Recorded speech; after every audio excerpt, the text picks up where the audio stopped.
On January 21, 1948, Senator James Eastland of Mississippi led a successful campaign to block an anti-lynching bill, which would have held members of lynch mobs and local law enforcement officers accountable for their role in racial terror lynchings.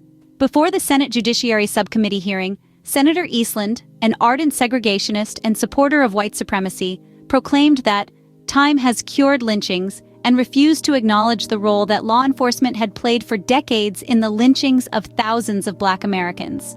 Senator Eastland, a wealthy plantation owner who served as U.S. Senator from Mississippi from 1942 to 1978, built his political career on promoting white supremacy, defending racial segregation, and blocking civil rights bills.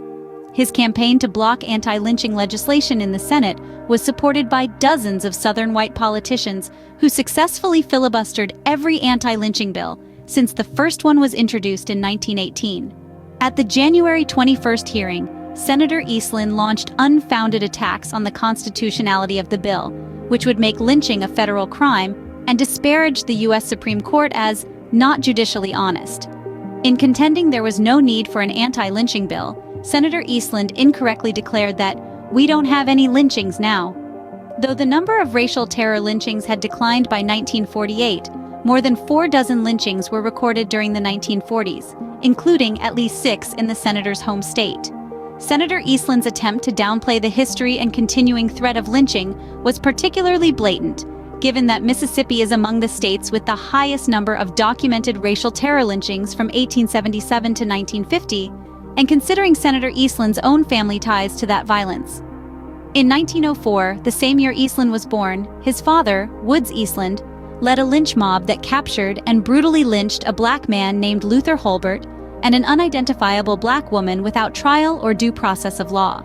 The 2 lynching victims were mutilated and burned alive before a crowd of 600 picnicking spectators, and no one was ever punished for their deaths. Mr. Holbert had been accused of killing the future senator's plantation-owning uncle, for whom he was named. As the federal government refused to protect Black Americans, racial terror lynchings remained an ongoing threat to Black communities for nearly a century. Victims of racial terror lynchings were hanged, shot, stabbed, drowned, and burned alive, killed by mobs who never faced prosecution for their actions. It was not uncommon for lynch mobs to seize their victims from jails, prisons, courtrooms, or police custody, and in many cases, law enforcement officials were complicit or active participants in lynchings.